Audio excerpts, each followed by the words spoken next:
Welcome to Fearless with Jason Whitlock. I am Jason Whitlock, your host. Happy Tuesday. Thank you so much for joining me. We're going to have a great show. I'm going to get some things off my chest very early related to Caitlin Clark. And then we'll transition into the two Monday Night Football games and the excellent performances by Josh Allen and Jayden Daniels.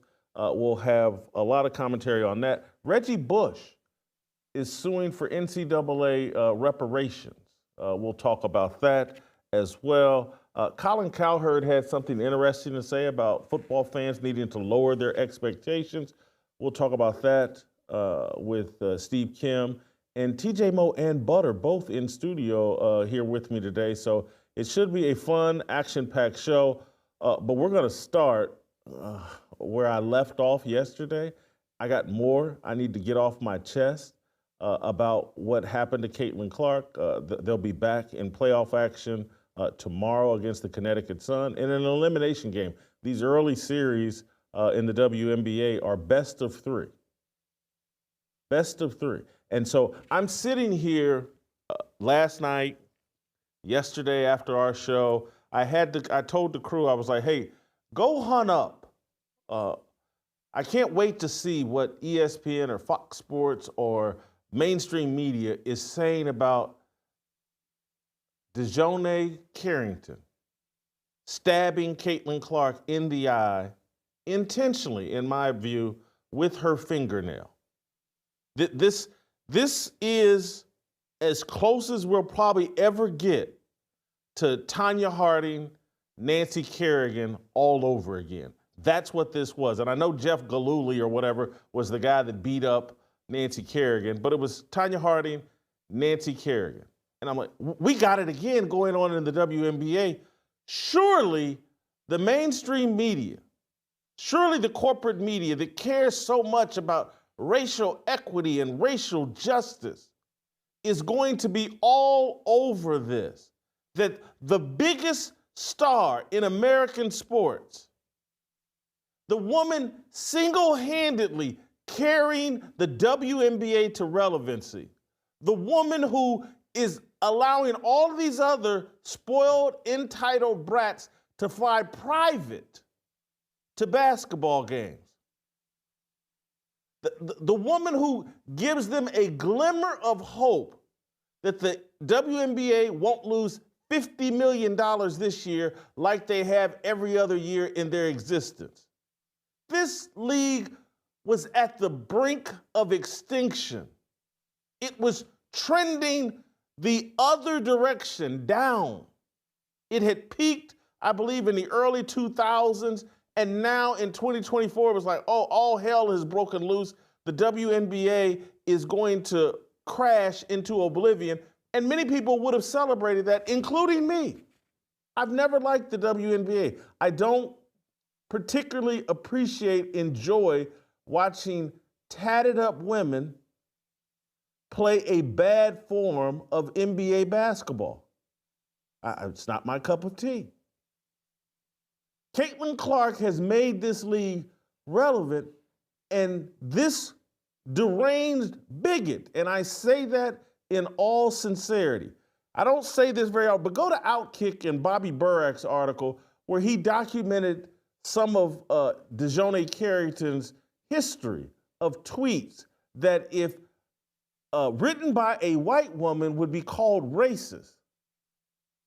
We know this woman doesn't like Caitlin Clark, can't stand her, has tweets indicating that in previous performances and mocking her and just all the energy. And then we have the video of her nailing Caitlin Clark on Sunday. And so I foolishly assumed, play the video of Carrington nailing Caitlin Clark. I assume, I mean, are you kidding? Did her hand catch a cramp? Look at what her fingers and hands do. This is intentional. And so I just assumed that all the social justice, racial justice warrior people would be up in arms and be like, hey, we got to call balls and strikes here. Man, This certainly looks racist. And so I had the team. I was like, hey, tell me what ESPN says about this. Is there a conversation going on at ESPN, Fox Sports about, hey, DiJonai Carrington has to be suspended? We're talking about a sports environment that has gone overboard with player safety. Someone breaks a fingernail in the NFL now, and they'll stop the game and have a moment of silence. And oh my God, the quarterback, the defensive lineman fell on top of the quarterback. That's a penalty. That's a flag.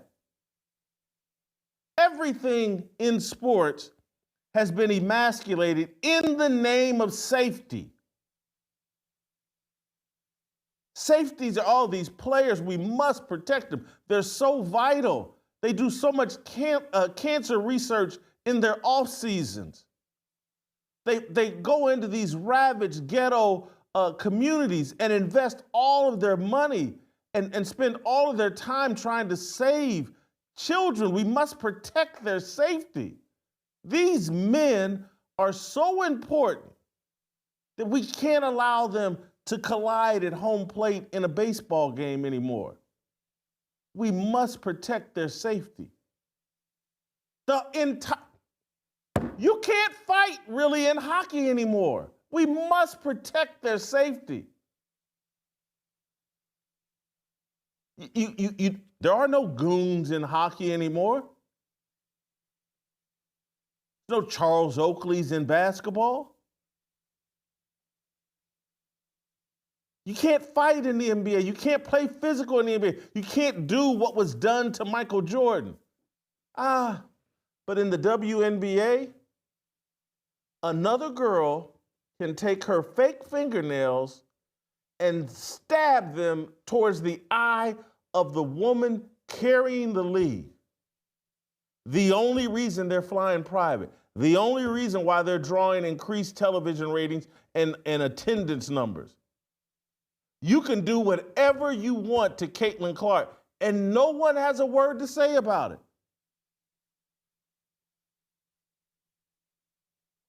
They canceled a football game because Damar Hamlin got hurt. We've seen players previously die on the football field and the game continued. But in the name of safety, everything comes to a halt, but not for Caitlin Clark. Not when a black girl attacks a white girl on national TV. Nothing to see here, nothing to talk about, no repercussions. Everybody is afraid of DiJonai Carrington and whatever Black Twitter is and whatever the social justice, Ben Crump, the whole Black Lives Matter movement. Everybody's afraid. And this, I'm sorry, this is critical because how long have we said, have people gone along with the illogic of, well, black people can't be racist. They have no power. Jason, you have no power. You're black. You're not capable of doing anything harmful. You're black. You have no agency. How can this be true if you can abuse Caitlin Clark and out of fear of your black privilege, everybody's afraid to say anything about it? What do you mean we have no power? Clearly, black women are in total control of the WNBA. And why are they in total control? Oh, because they're the best players. No one watched. No one cared. They're the welfare league of the NBA. It's like, hand them power if they've created something profitable and great. Okay, they've earned it. They created this league. It's super successful. It's making a profit. It's not depending on the welfare and charity of men. Okay, let's hand over a little power to those guys. Look what they built. They built nothing. The league was on the brink of extinction, and this little white girl's doing them a favor.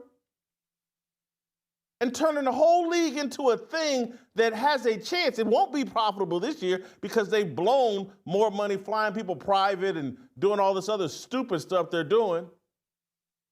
But they have a chance because of this little white girl, and instead of showing an ounce of appreciation, instead of anybody looking out for her welfare, her protection, everybody sits there in silence. And so this is the people that did not understand and probably still don't understand why I criticized Caitlin Clark from time to time when I thought it was appropriate, is because I wanted credibility when this moment here came, because I knew it was coming. People laughed at me and mocked me when at the beginning of the season, 3 or 4 months ago, I wrote and talked about on this show, like, hey man, what she's about to face is going to be every bit as difficult as Jackie Robinson. No, there will not be credible death threats like Jackie Robinson faced. But in every other aspect, this will be just as difficult, if not more difficult, than Jackie Robinson. And I said that because I knew that so many people in corporate media and just in the media in general and over social media, they would not stand up and protect this woman, would not appropriately support this woman. They would leave her to the wolves. They would leave her to the DiJonai Carringtons and the Angel Reeses of the world. And Kate, I had someone reach out and say, well, Caitlin's got to fight back. How can she? Do you understand what that would set off?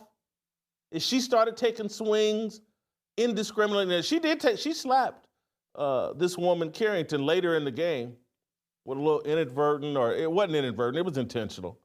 But she had no choice. But if she truly stood up and got in a fight and squared up with one of these women, all hell would break loose, and there may be women on her own team, like Carrington's girlfriend, Nylisa Smith, who may swing on Caitlin Clark. The hostility directed towards Caitlin Clark is ridiculous and it's racist, and that's why it was important, just for objectivity and just for credibility. For me, hey, Caitlin, quit bickering with the refs. It's a bad look. It's distracting. It's hurting your team. It's hurting your play.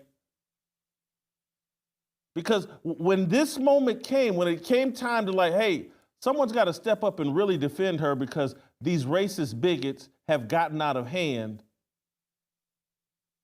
it had to be somebody with some credit. Now, I'm not just some Caitlin Clark worshiper groupie. Now, I do like her, and I do like watching her play, but I will call balls and strikes. And when she swings and misses with her behavior, I will call it out. But this crap that she's dealing with from this group of women without any protection from Kathy Engelbert, the commissioner of the WNBA. Right now, DiJonai Carrington should be dealing with a suspension for at least game 2 and send a message to everybody in this league. You don't like her, but that's our meal ticket. And you are not going to destroy her. I'm not going to let you destroy yourself. DiJonai Carrington would rather be broke and at home and playing basketball in her backyard than flying private playing basketball and making a living playing in the WNBA. If her choices are, hey, Caitlin Clark gets to be successful, she'd rather be broke and racist than successful and non-racist. She's got that much animus towards Caitlin Clark. She's that kind of racist. And the reason why this is important, and this whole notion, oh, black people have no power, we can't be racist. Yes, you can. And yes, you are. And this ain't the first time we've seen it. I've been on this, and this is why I'm so reviled in the sports media and just in the media in general. I've been on this for decades. When the Duke lacrosse deal happened, and they tried to string up them Duke lacrosse players based off the word of a stripper/escort. You can go back and look. In real time, I called BS. I got way too much experience with those type of women to sit there and say, I got to choose between a group of college kids and a stripper/escort? Whose word am I going to believe? That's not much of a choice. I got way too much experience in both worlds, college and the whole stripper/escort deal. No way. And I called it out in real time. That was a group of black people. Oh, this is a black woman. This is a black woman who was assaulted by these college students. We must bring up charges on these college students and bring them down. And I was like, man, cut it out.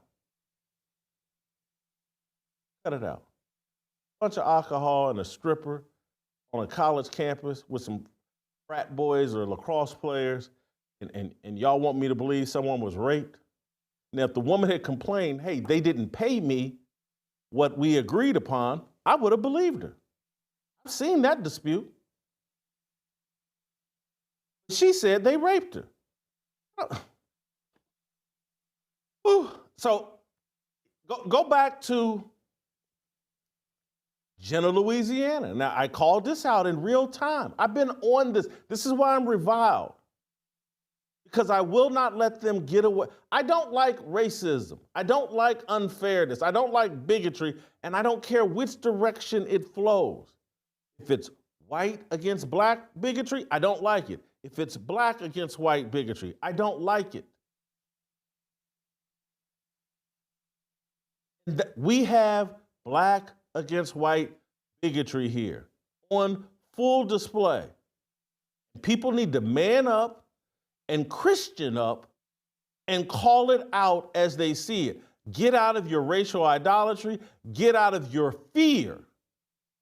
Oh, if I speak out, if I say something, if I don't go along to get along, it's going to hurt me on my job, or I'm going to have to explain to somebody, or I'm going to be called a Trump supporter, or I'm going to be called a bigot. It's all fear-based. Oh, the black women will gang up on me and I won't be able to get a promotion at work. Man, and I don't want to generalize, but I'm sorry, I got to generalize. These black women are out of control. They've been worshiped for too long. Starting by black men worshiping them. Listen to the music that we ingest. It calls on us to worship women. This is the sin of idolatry. This is the problem of idolatry. When you only worship and celebrate Jesus Christ, you don't have time, it doesn't cross your mind to worship women. Just because there's a little special warm spot that gets moist between their legs, that is not a reason for you to worship women. They need us. They cannot survive without us. All this big talk that they wouldn't have a paved road, they wouldn't have a house to live in, they would DoorDash and every planes that they fly in, all of it would disappear without men. But you run around worshiping them and afraid of them. And they've lost their mind because we worship them.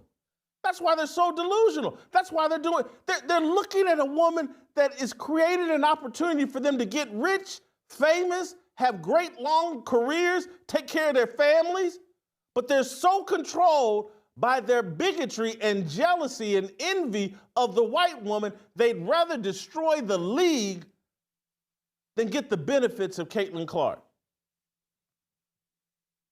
And so I woke up, yesterday after the show, woke up this morning, I was like, well, surely people are calling this out. Surely the people that trashed a BYU student, an unnamed, anonymous BYU student, that some Duke volleyball player's auntie said, hey, someone in a BYU crowd yelled a name or a slur at my niece, and we saw Stephen A. Smith, we saw Shannon Sharp. Don Staley canceled a game at BYU because of something she heard happen at a BYU volleyball event. We got your back, sister. Rachel Roberts, off a name being called. They smeared BYU and everybody in Utah's racist. Off the word of somebody's auntie's tweet. And all these people, Don Staley, they can all go check the tape and look at what DiJonai Carrington did. And anybody that's ever played basketball at any level knows that's not a natural occurrence. That's not an unintentional occurrence. That's not a byproduct of a legitimate basketball play or movement. She contested the shot, and then somehow a ghost came and took over her hand, made it crinkle up and point down straight into the eye of Caitlin Clark. That's intentional, and everybody knows it. But no, let's don't discuss it. They're having little pretend conversations where I've seen Shannon Sharpe and Stephen A. Smith, they're arguing with Andrea Carter about, were we giving Caitlin Clark enough credit? Should she have been the unanimous MVP? And, hey, you guys didn't want to give her enough credit early on. And hats off to Shannon and Stephen A. for being late to that conversation. Hats off to you. But the conversation's moved now.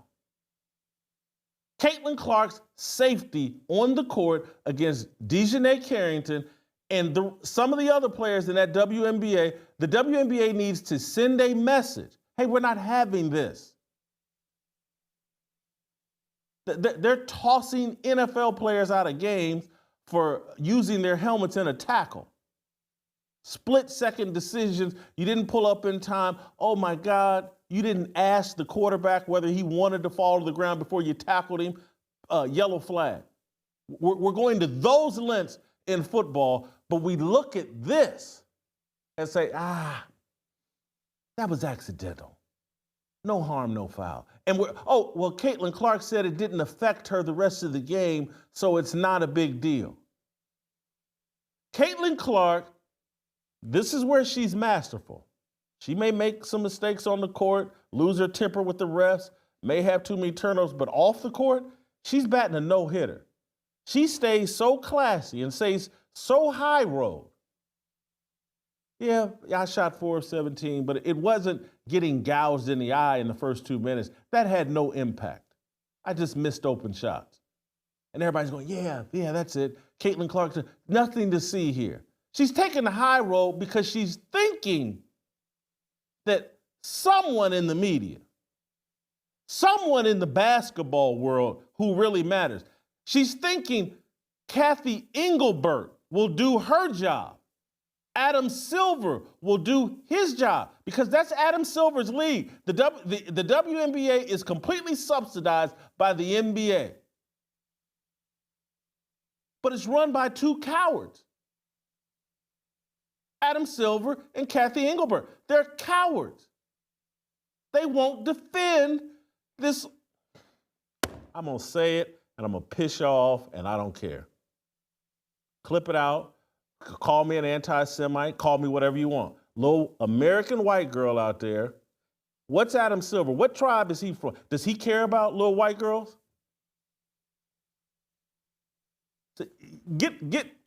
Go to the final truth about who's in control and who they're against. And then you'll get your answer why Caitlin Clark is sitting out here hanging on a tree and DiJonai Carrington and Angel Reese are being allowed to beat her.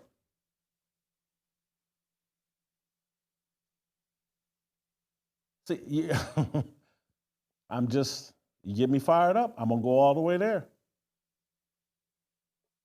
But these questions, trust me, if they had a black commissioner who was allowing this little white girl to get beat up, someone would muster the courage to say, hey, man, is this black dude overlooking this violence against a white woman? And we know for sure that if Caitlin Clark was a black girl and a little white girl had stabbed her in the eyes, somebody would say, hey, commish, what are we doing here? We just gonna let this little black girl get eye gouged and no one's gonna do anything in this era of safety first? You got guys in the NFL running around with helmet condoms in the name of safety? And everything gets reviewed back in New York? Let this happen to LeBron James and let Luka Doncic be the guy that did it. And see if something wouldn't happen. We've never seen an athlete, other than perhaps Tiger Woods, but this is even more impressive than Tiger Woods, that's totally responsible for the success of a league. Totally responsible. But she's out on an island with no protection. And I went into it yesterday about Nylisa Smith is supposed to be the enforcer on the Indiana Fever, but she's dating DiJonai Carrington. I mean, just the insanity. But no one at ESPN, no one at Fox, they're not talking about this. This is so obvious.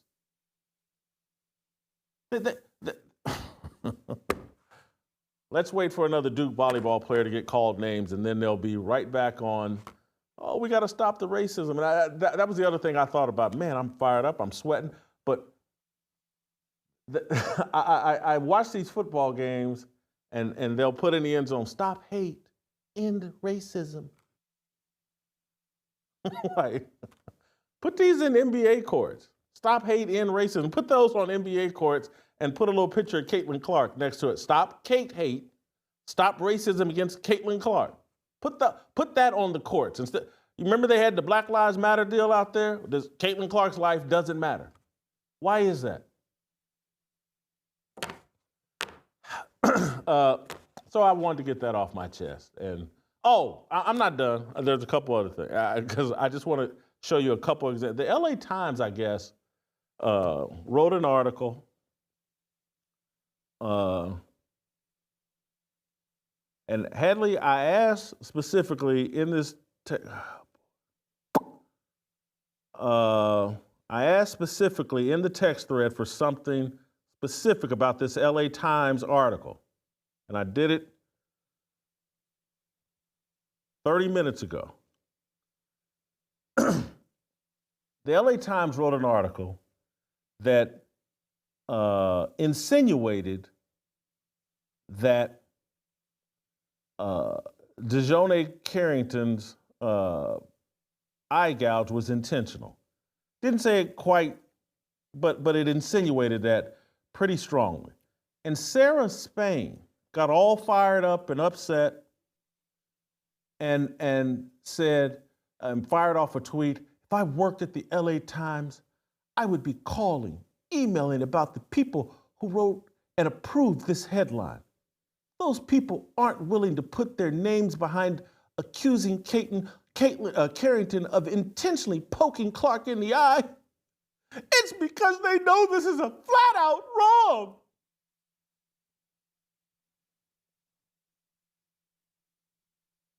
Caitlin Clark gets gouged in the eye.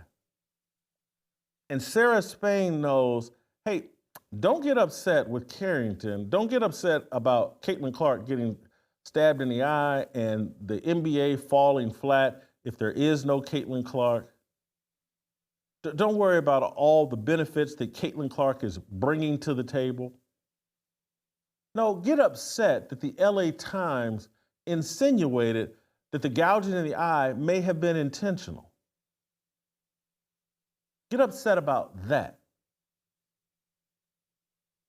Not the actual victim or the thing that happened. Oh, there was a headline that insinuated this might have been intentional. She's upset about that. We're living in an altered universe. We're living in La La Land. We're living in a world that I just don't recognize, and that, quite frankly, most of it, I'm sickened by it. The cowardice, the lies, the sanctioned, approved bigotry. I'm going to move on to Monday Night Football, and Some of these other topics I want to get to because it was quite impressive what Jayden Daniels did. It was very impressive what Josh Allen has done last night. The Bills win in a blowout, 37-10. The Washington Commanders win over the Bengals in a close, exciting, high-scoring game. And Jayden Daniels probably, I don't know if he can play any better than that as a rookie. We'll get into that with Steve Kim and TJ Moe and Butter here in a second. Before I do that, though, I want to talk about our purpose, one of our purposes here, our main purpose, and that's the protection of life inside the womb. And it's our worldview that life begins at conception. No organization supports that worldview better than preborn. Preborn provides expectant mothers ultrasounds, and these are women that are considering abortion.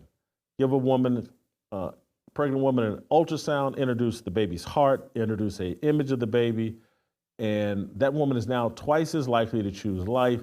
And that's when preborn really steps in and steps up and provides that woman the support and help financially and other ways that she needs to get through the pregnancy and through the first 2 years of that baby's life. Preborn is amazing. Been partnering with us for about 2 years, does incredible work. There's no better feeling than giving to Preborn. I've introduced you guys to the owner of Preborn, the founder of Preborn, Dan Steiner, on this show. We know where our money goes. It doesn't go pay for exorbitant salaries for mid-level executives. It goes to fund ultrasounds. $28 pays for one ultrasound, $140 pays for 5. There's 2 ways to give. Pound 250, say the keyword baby. That's pound 250, keyword baby. Or give the way I prefer to give. Go to preborn.com/fearless. Steve Kim, TJ Moe, Butter. Next.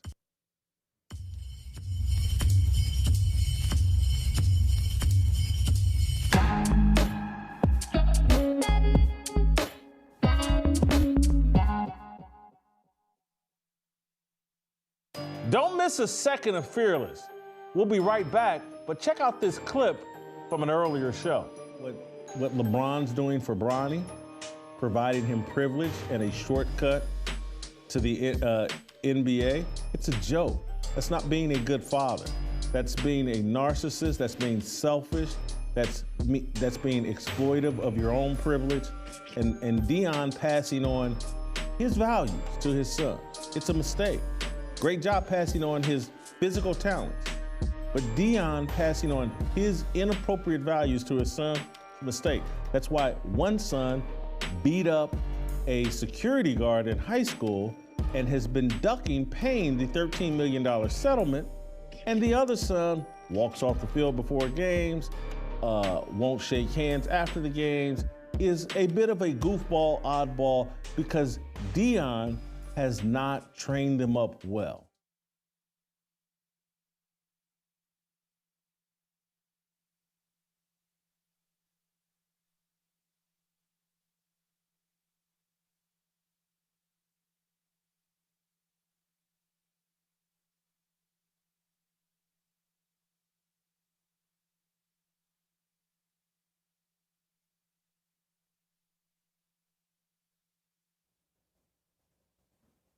All right, welcome back. Let's roll out to Los Angeles and bring in Steve Kim. Steve, I want to start by talking about, you know what, Steve, first, you got your Cosell jacket on today. I like that. First, I'm going to move to Monday Night Football and what happened there. But, Steve, I just want to first, because you and I love to evaluate the media, I'm sitting here shocked that the mainstream media isn't holding a conversation, a referendum on like, hey, is what Carrington did here intentional and should she be suspended? I'm sitting here flabbergasted that conversation isn't going on. Am I just being naive? Yeah. Incredibly. I mean, the bigger surprise is if they would have actually broached the subject in an honest manner. I'm surprised they even reported that Caitlin Clark got injured the way she did. I'm actually surprised they're not blaming her contact lenses and calling for an investigation over Bausch and Lomb. Jason, you're expecting way too much from the mainstream media. And then old Karen Spain there with the white guilt. So she would literally tell if she was working for the LA Crimes, if I worked there, I would send a written letter and put it in the suggestion box. Really, are we really surprised that the mainstream media would not actually say, wait a minute, that may have been intentional. What is going on? Because their whole narrative from the very beginning is Caitlin Clark is privileged and nobody is out to get her. No matter what visual evidence we see, they either will not tell the truth or they're not allowed to. TJ, am I naive here? Oh, yeah, absolutely. Yeah, Steve's 100%. I'm not being falsely outraged. I'm shocked. I'm legitimately. This is their meal ticket. Really? This is their lottery ticket, and they're willing. Well, we'll just tear it up. I'd rather go without than have her. Yeah. I mean, to your point about Michael Jordan and the rest, they went through a measure of this. They just had people on their own team helping stick up for them. I mean, this is actually good for Caitlin. And it's not good that she has a black eye and is shooting poorly, but it is good that she's having to go through difficult things to overcome. I mean, this is what we complain about with NFL quarterbacks all the time. There's no adversity. No adversity means you don't grow any strength. And Caitlin's going to be stronger on the other side of this. Am I remotely surprised that Shannon Sharp and Stephen A. Smith were not having a conversation yesterday about how the black girl attacked the white girl? No, I'm not. That conversation will never happen. Father, you got a silly look on your face. Or do you want to jump in here? You don't have to. No, my take always comes back to the fact that this league's going to lose $50 million this year. They, in the 27 years of their existence, have never been profitable. They have weak commissioners, and I believe this is what player empowerment looks like. And it makes no sense to me why this is taking place. Player empowerment. They're running the league. They're not business people. They have no marketing sense.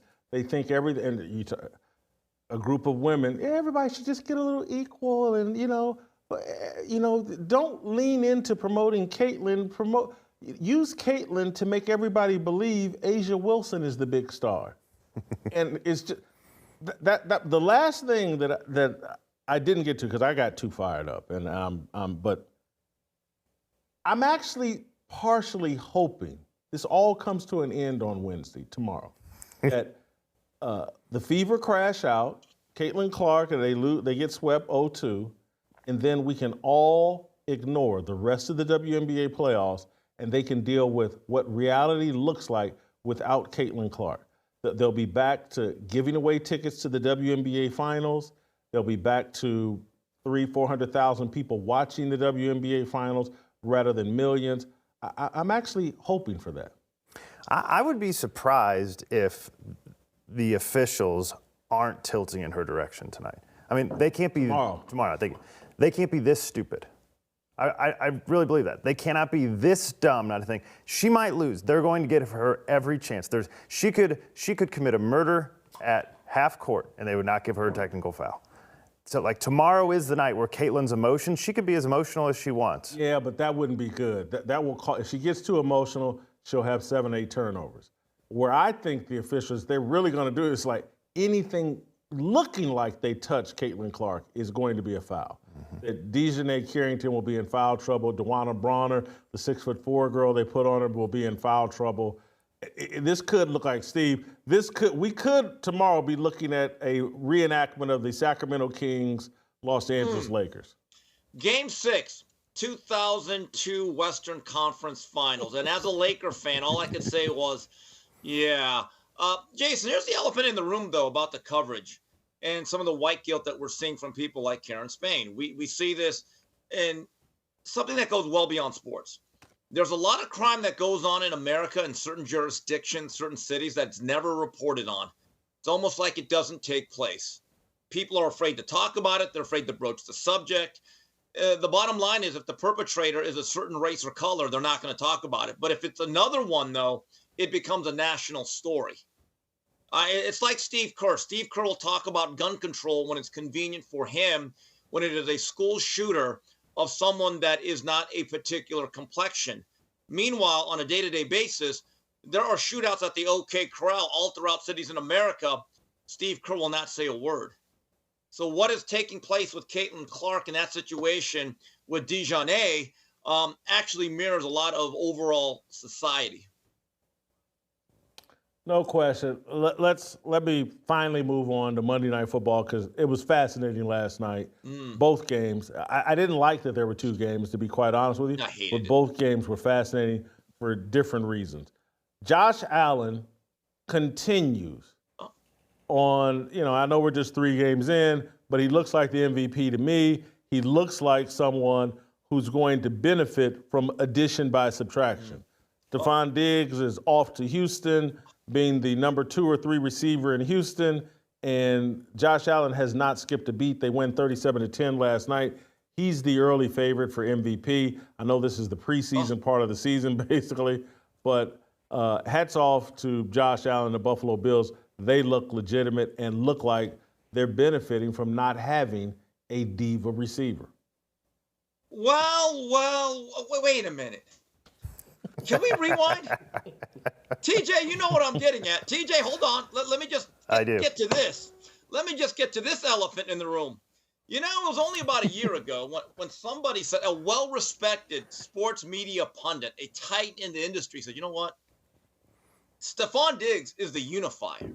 He's the one that's motivating everybody in Buffalo. Josh Allen is the problem. He's the one bringing the franchise down, and he needs to. It wasn't me.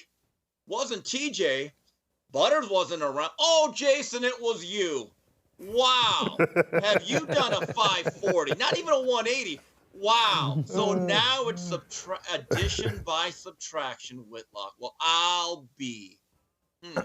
I've been taken completely out of context. I reported what people were saying about Josh Allen behind the scenes. He needed to take things more seriously. I was early on when Stephon Diggs moved on. I was like, hey, look, man, Stephon Diggs wants out of Buffalo. He wants to be in a warm weather city with good strip clubs. And bada bing, bada boom, Houston. Anybody that knows anything about the strip club industry knows that Houston ranks top 3. What are your rankings? Do you have rankings? Yes, I do. Yeah. What are yours? Miami. Miami would be number 1, with Tootsie's and King of Diamonds right there at the top. And then Las Vegas with the Spearmint Rhino. And this is all based off memory. Gentlemen, I haven't been in a strip club in 7, 8, maybe 10 years. But Treasures is the sleeping giant of Houston's. And trust me, I guarantee that's James Harden's favorite spot. I visited there in my younger days. But anyway, Stephon Diggs, I did say, like, hey, man, this dude, he's made enough money. He wants out of the cold weather of Buffalo, wants to be in a good strip club city, closer to his brother. And he's done. And I did say, I think Allen may benefit from addition by subtraction here. He can, he won't have the pressure of this diva wide receiver. We did some research this morning about, it's been a long time, maybe since Terrell Owens, that a diva wide receiver really made an impact in carrying a team deep into the playoffs or to a Super Bowl. And TJ makes the argument, because I think that was 2004. And I was like, well, what about Randy Moss in 2007? TJ's argument was, well, Randy wasn't a diva at that time with the Patriots. And as soon as he showed any diva tendencies, Bill Belichick cut him loose. I'd have to, my memory, but 2007 Randy Moss was awesome and took the Patriots offense to another level. But beyond that, man, it's like you watch the Chiefs win back-to-back Super Bowls without Tyreek Hill, and I know they won one with Tyreek Hill, but to me, these high-maintenance receivers, once they get their big contract, I'm just not sure if they contribute that much to winning. What lesson did we learn here, Jason? Always trust your instincts.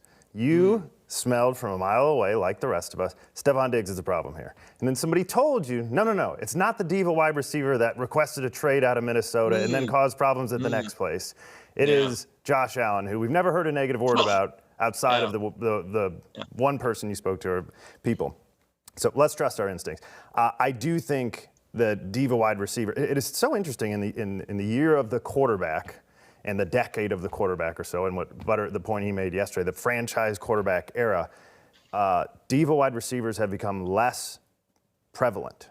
Like they're still out there, but there was a time where Ocho Cinco was running the league, T.O. was running the league. Marvin Harrison wasn't a diva, but he was running the league. I mean, you could go through Randy Moss, Reggie Wayne for a time. There were real receivers, a lot of divas around the league, and they were on the best teams, and they were making the most noise. That time is gone. And as we pointed out, I mean, we went back. It would be Tyreek Hill that won a Super Bowl last. He wasn't really a diva at the time. I don't know who we could probably go through in the preseason now, pick out the diva wide receivers and say, don't waste your money, don't bet on them, they don't stand a chance. Because those guys wreck offenses, particularly in a time where the quarterbacks don't know what they're doing, can't control things in the first place, and the quarterbacks are struggling. These diva wide receivers do nothing but complain and cause problems. And blow up team chemistry and all of that. But Steve, am I premature? And you can only be premature 3 games into labeling Josh Allen as the MVP favorite. Look, you're not. Is he the September MVP? Yes. But I do have some concerns as someone that is a big fan of his. This is what you get with Josh Allen every year. You get right around 4,000 yards passing, and you get about 40 to 45 combined touchdowns. But that style of play, we have to be consistent. If we're going to worry about guys running around like Lamar Jackson, with Josh Allen, he does a lot of the same things. He's just a bigger body. He is that bull in that china shop. And I still don't know if they have a true number one. And to TJ's point, maybe that's a good thing. But I like the fact that they are leaning more on James Cook. He's becoming a frontline NFL running back. But is Shakir that number one guy? Can it be the tight end, Austin Kincaid? Can the rookie Keon Coleman make more of a contribution? That style of play, Jason, when you're not only counted on to be a good passer, but in many games, the leading rusher, again, that is a grind. And he's at that stage where when you have that style of play, injuries start to creep up on you. I want to move on to Jayden Daniels. Before I do that, I want to talk to you guys about perhaps you have a teen struggling with what to do after high school. Then this new 6-week life and career skills course from Praxis may be just what you need. For the past decade, Praxis has helped nearly 1,000 homeschoolers and recent high school graduates launch their careers without college through their mentorship program. Now they're bringing their expertise to teens with their new course, Discover. Discover is a 6-week, self-paced course designed to equip teens with essential life and career skills, like building a professional network, making money by creating value, and developing a vision for the future. Plus, it includes a coaching call, a free resume review, and a copy of our book, Don't Do Stuff You Hate. And now, for a limited time, they're offering listeners of our show 50% off the course. Use the promo code FEARLESS at checkout to get $374.50 off. Visit Discover Praxis, PRAXIS.com/Blaze today to learn more. Steve, there was another QB performance, perhaps more impressive. Jayden Daniels, rookie quarterback for the Washington Commanders, 21 of 23, throws a dime late that ices the game away, threw for 254 yards, I believe 2 touchdowns. Looked spectacular. In a year where we're complaining these young quarterbacks don't look great, this kid looked great last night. I think he's thrown 5 TDs, 0 interceptions, no turnovers this year. Jayden Daniels, you buying what he's selling? How impressive was that last night? Well, I think the performance spoke for itself. And yes, I would buy him hand over fist. And Jason, I will make a prediction right now. This NFL draft, the way it played out, and who one team decided to take and who the other one was left with, this will be the NFL version of Sam Bowie, Michael Jordan. Yes, I think that highly of Jayden Daniels. And I've been on the record. I thought he was my QB1. And the thing that I like about what Jayden Daniels does, he has true arm talent. It's not just the athleticism, and it's not just arm strength. Arm strength is the ability to throw the ball a country mile, okay? And to throw it with great velocity. Arm talent is the ability to manipulate your arm and to make every style of pass with precision and accuracy. And if you talk to anyone that's actually studied Jayden Daniels at LSU, he could drop the ball in a bucket and into a teacup. That's the most impressive thing. Now, look, I do have one concern. He's very, very slight, and he takes a lot of unnecessary hits. But you look at the way he plays the game, and he's paired up with an offensive coordinator that's very bright in Cliff Kingsbury, very quarterback friendly. When you look back, people are in Chicago are going to ask, what were you thinking? Steve, are you surprised that Jayden Daniels could have this kind of success when the Commanders lost an offensive genius in Eric Bieniemy, who has worked incredible magic with the UCLA Bruins and their offense? Are you shocked that he could do this without Bieniemy being there? You know what's funny about Eric Public Bieniemy? When he was on the Chiefs, every announcer would make it a point. You know, that's the real coordinator. That's the guy calling the plays. Hey, guys, Eric Bieniemy calling the plays. Suddenly, his last couple of jobs, no one wants to point that out. I wonder what changed. But, yeah. Let's just put it this way. The Washington Redskins, Commanders, have a quarterback, and they have the right coordinator. They would not change at this point.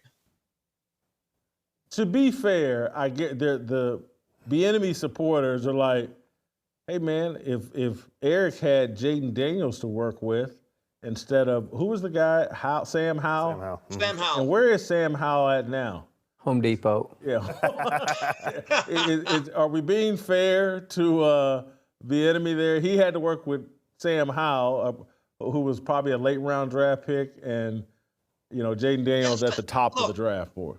Sam Howell, I believe, was drafted in the middle of the draft, had a pretty good career at UNC. But, again, would he be better off with a young talent like Daniels over Howell? Well, one guy was a top 3 pick. The other guy was probably, I think, drafted in the 4th or 5th round. So, yeah, there's an argument for that. But what I like about what Cliff Kingsbury is doing, I think when you have a young quarterback, you have to figure out what he does well and tailor your system towards that. I'm not so sure that's happening to a lot of quarterbacks. They're basically a square peg into a round hole. But Jason, the thing that I really like about Daniels is he has an internal clock. He will extend plays. He could use his legs. But I don't get the sense he holds on to the ball too long. When I watch Caleb Williams, it's like he has to realize at a certain point, if the horse is dead, stop kicking it. Stop beating it. It's over. Just start with the next play. It's okay. And Jayden Daniels yesterday, it was just a control that he had over the game to do that on the road against a team that was in an absolute must-win situation at 0-2 against another premier quarterback, or what we think is still an elite quarterback in Joe Burrow. I don't think any rookie could have performed any better. Color me apprehensive about Jayden Daniels, not because of his performance, but because we're 3 games into a rookie season and we've seen a lot of quarterbacks. All he's proven to me is that he has a chance someday to be a good quarterback if he learns how to develop into an actual signal caller instead of a guy who takes the call from the sideline and says, hey, throw it to that guy. Because that's pretty much what he's doing right now. Guys are open. What he is, the best thing you can be as a rookie quarterback is decisive. He is that. So now he's given himself a chance. He hits his back foot and he goes. The comp that I would give him is a guy that also played in Washington. It's RG3. It's a guy that's really athletic, but also didn't mind staying in the pocket, could extend the play a little bit. And what happened? RG3, a lot of people argue that his injuries derailed him. Some of it is he just didn't develop. You can be injured and sit in the pocket and deliver the football. Peyton Manning played like he was injured his entire career, and that worked out just fine. He didn't develop. And so Jayden Daniels has proven that I do think he's got a lively arm. I think he has real arm talent. He's proven he has at least the demeanor so far, being decisive and being a guy who's not afraid of the moment to be successful in the NFL. Now he's got to develop into being a signal caller. Yeah, I don't think I can't top that, so I'm not even going to try. I want to move on to Colin Cowherd had something interesting to say. Not sure if I agree with it, but he basically is saying, hey, we all need to take a breath and be more patient with these quarterbacks and what we're seeing in the NFL. Let's play the clip and then we'll respond. Employers are seeing a bad pattern from Gen Z. They've been called the entitled generation. Articles and studies describe them as not wanting to put the work in. But why wouldn't they be entitled? They've been staring at screens their entire lives, raised on instant gratification and unrealistic expectations. Everything should come quickly and easily. Anything that requires effort, swipe right, figure it out later. I tell my kids you're going to get out of life what you put into it, and that's all up to you. With that in mind, let's look at the first 2 weeks of the NFL season. What's been put into it? The league agreed to, years ago, fewer padded practices. The league decided let's shorten the preseason. Coaches decided let's play starters less preseason, so don't be surprised if offenses, which are based on rhythm, look awful to start the season. You reap what you sow, and for the NFL, there's been no sowing for September. The league had the right intention, fewer practices among big, strong men who collide with each other at high rates of speed. It's the right premise, a good recipe, but the downside is this cake does not look remotely baked. As the NFL season lengthens, player safety is invaluable, and that's what's most important to the league, the end of the season. More players healthy, more quarterbacks healthy. Like a hit TV show, it's best to keep the cast intact for the finale, because let's be real, that's when Americans, due to seasonal weather conditions, are trapped inside watching their product. When the leaves start turning orange, the NFL starts making their most green. That's what these first 2 weeks of the NFL have been about, and there's a lot of overreactions to it. But this was very intentional by the NFL. We don't want our enormous men hitting in the offseason. We don't want our stars playing at risk in the preseason. Expect the NFL to be a little choppy early. Don't despair if the product isn't quite up to your exact standard right now, as my friend Aaron Rodgers says. RELAX. Relax. It's part of the recipe. Let the cake bake. Allow for the preparation time and effort to yield the very best product. You're entitled to it. That is an excellent take, and that's why Cowherd has been at the top of the profession for a long time. However, the argument that, hey guys, you're just going to have to adjust. They've reconfigured how they make this cake, and yeah, you're going to get charged November prices in September, and we're going to get August product in September, and you just got to deal with it. You know, everything he described is why I'm just dissatisfied. They've made all these concessions for safety, and they've weakened the product. And I get Cowherd works at Fox Sports, which is in partnership with the NFL, and he has to sell what they're doing. He did an amazing sale job of what they're doing. As a customer, consumer, I don't like their cake baking process. I think we get cheated in that process, and we end up with inferior product early, and while still getting charged the same prices. Not fair to the consumer would be my take. Steve, then TJ. Well, I wouldn't argue with a single thing he really said in theory, but as you pointed out, he is employed by a network that is a broadcast partner of the National Football League. I mean, what's he really going to say? Man, this product really stinks. Here's the thing. If you went into a bakery and they had legitimate reasons why the product wasn't good, the ingredients aren't there, there's a slow chain command of getting in the flour and whatever else you use, and you have a cake that tastes awful and you get salmonella or just blatant bad diarrhea from it, you don't really care about the reasons why the cake is bad. It's just a bad cake. I think it is our job as the media to call it out and say it's bad football. And it's the right of the consumer to say, we hate this product. Jason, there were 3 games that I watched on Sunday through the red zone, so I get to monitor all the scores. There were 3 games, the score was 7-3 going into the fourth quarter. And it wasn't because these defenses were the 85 Bears. It was just bad, disjointed football. And when a Kurt Warner, who's generally a very amiable, diplomatic guy, who, by the way, he has one of these yellow jackets, okay, a little bit different caliber. When he tweets out, I had to stop watching tape because I was about to vomit. What does that tell you about the quality of play right now in this extended preseason? The NFL's calling card, and one of the reasons it's so different than every other league, is that forever they've tried to convince you you can't miss a second. It's only on Sundays. You better skip church. Every second matters. And now they're trying to, after all these years, tell us, no, don't listen to that. The first month is actually preseason. What they figured out is with gambling, they can get away with whatever they want. And they're trying to tell you, like, do we actually have any proof that sitting guys in the preseason makes for a healthier league? Because for a long time there, we had way more hamstrings than we've ever had in the history of the NFL. Everybody had a hamstring problem. And so they keep telling us, hey, we got to pay these guys more. We got to play them less. No more preseason. I remember there was a running joke when I was in training camp with the St. Louis Rams that the starters would play one play in the preseason. One. They'd play in the goal line. One live play. And that was it. There no tackling. Nobody got anywhere near each other. Meanwhile, in New England, they actually tackled in practice still at the time in 2013. And so we're in a position where the NFL has had to flip on us, and like nobody notices. Either everybody's just too stupid, or nobody notices that forever you couldn't miss a single second, and now they're like, these seconds don't matter at all. Just trust us. We promise the product's better in the end. And they're wrong. Everybody's enjoying it less. Southwest Airlines is going to seating. You know, it's not going to be open seating anymore. Businesses change. Businesses evolve. Colin, who fancies himself as a GM, he's gotten a little preachy for me. As much as I've appreciated him through the years, he sounds like he's more intelligent than everybody else. What's wrong with a business evolving or changing or going through some different periods? I don't think there's this big alarm going on. As an average sports fan, I like scoring. I hate watching defenses, you know, the way that they've legislated hitting.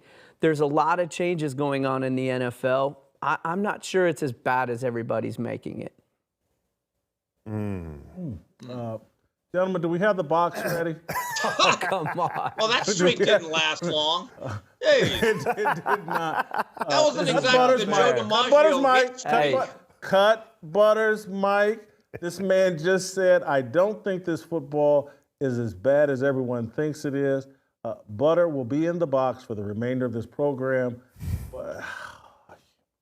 He was so good yesterday. He was so good. Started off strong today, too. He did. He really did. But Butter in the Butter box for the remainder of the show. Thankfully for you, Butter. We're almost towards the end. Steve, and TJ, I want to get your take. Reggie Bush is suing the NCAA, USC. He wants name, image, and likeness reparations. I do understand it. I mean, these athletes and just people in general, everybody's a victim. Everybody's entitled. Everybody's owed something. Everybody got a bad deal. Steve, your thoughts on Reggie Bush now suing the NCAA and saying that he wants old money that he didn't earn, he wants it now? Well, I guess being a part of the Heisman house is not enough for him. Here's my question. During his banishment, when NCAA and USC acted like he didn't exist, even though I saw a lot of him at the Coliseum being one of the greatest playmakers I've ever seen, okay? Is there actual proof that Reggie has that USC or the NCAA used his name, image, and likeness to make money? If there is, I think he has a case. But if this is just about, I'm Reggie Bush and I got suspended or banished or expunged from history like an enemy of Stalin, then he doesn't have a case. But this is the problem with the NIL that I have. The NIL was really about iconic players, which Reggie Bush was, Chris Webber at Michigan, Tim Tebow at Florida, that I got proceeds from every bit of paraphernalia like jerseys or hats that I created or I did in conjunction with the university. So that's my name, image, and likeness being monetized, and I got to be a part of it. But if it's just about, hey, I'm Reggie Bush and everyone's on the bandwagon and there's no actual evidence that, hey, my silhouette, my logo, whatever I did was used, then I don't know what the case really is, to be honest with you, Jason. It would really open Pandora's box if this went through. TJ, you'd have a right to sue and say somebody would owe me $50. I know that. Yeah. That's about what I was worth. I think this is the stupidest loss. First of all, he wasn't willing to do any of the work up front. So somebody else had to get all of these things changed, and now he wants to jump in after the fact, now that the door's been open. So during all the time where it was unpopular and the NCAA wasn't backing away, he wasn't willing to engage in this fight. The other thing is, you mentioned reparations. Well, slavery wasn't exactly a choice. You didn't sign on the dotted line and say, I agree to this, and in return, you're going to give me this. And so you could make an argument for reparations. I wouldn't, certainly not 8 generations later, but you can make an argument for that. In this case, how is this any different than if you said, anybody came in and say, hey, look, I'm going to give you X amount of dollars for this work. In return, I need to be able to sell you. And so whatever I sell you for, I get the difference. Are you good with this? The answer is yes. Okay, then I get the difference. USC got the difference. You signed up for this. You signed up on the dotted line. And so I can't figure out that the NFL makes tons and tons and tons of money off of these guys playing football. And so, yes, there's a revenue share. All this stuff was put into play with everybody signed the dotted line. There's nobody that didn't agree to this. Reggie Bush agreed to this. If you didn't like, don't sign it. And if there were enough guys who didn't like it, they would have had to change the rules.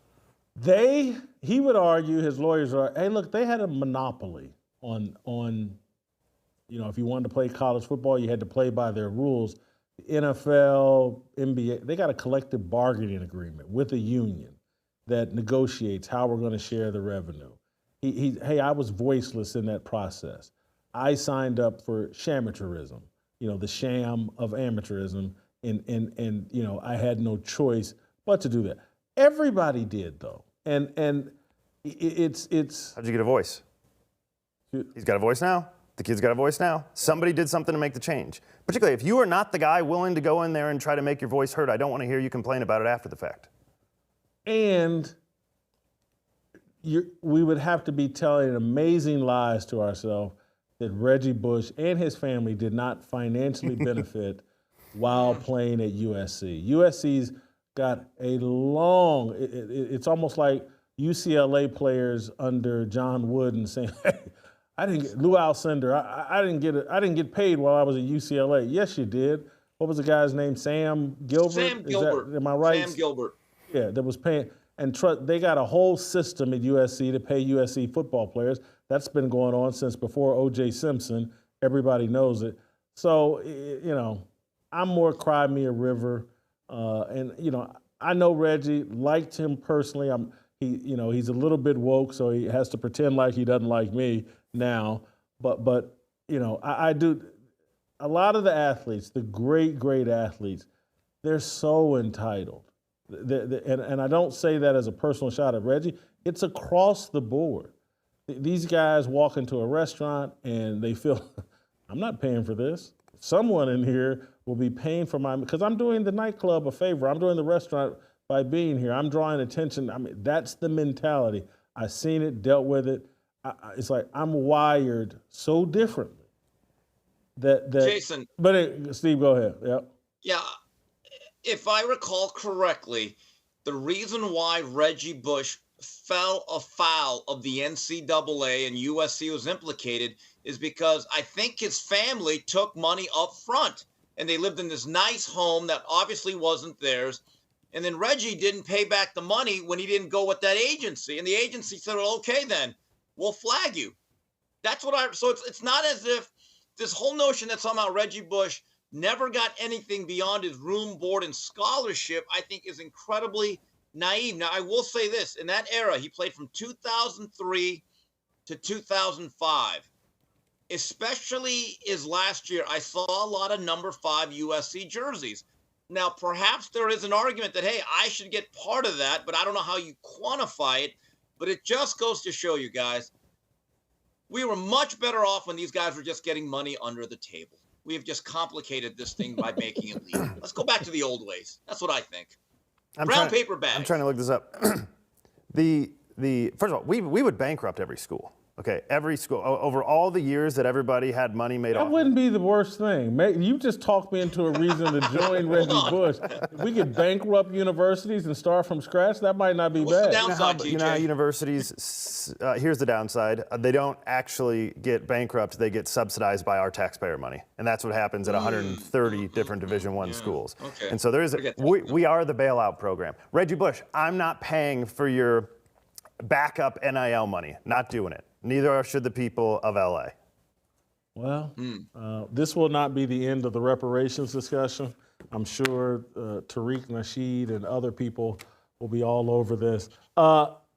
That's almost it and all for us today. But before I go, guys, I want to tell you about a great opportunity for the women in your life. Allie Beth Stuckey on September 28th is putting on an event called Share the Arrows. For those of you familiar with me and this show and what we do, Allie Beth Stuckey is doing a roll call type event for women. There'll be inspiring, encouraging workshops for women that want to live righteously. Allie Beth Stuckey is tremendous. She's probably, and don't tell anybody else I said this, she's probably my favorite broadcaster on the Blaze. Man, she's strong in her faith, she's strong in her convictions, and she really knows how to communicate with women. She's got some great entertainment, some great guest speakers that'll be there. Go to sharethearrows.com right now today, sharethearrows.com. Sign up for a general admission, breakfast package, VIP package, or premium all access. That's sharethearrows.com. Go there today. And we will play tomorrow, Singing Freedom, and we will see you tomorrow.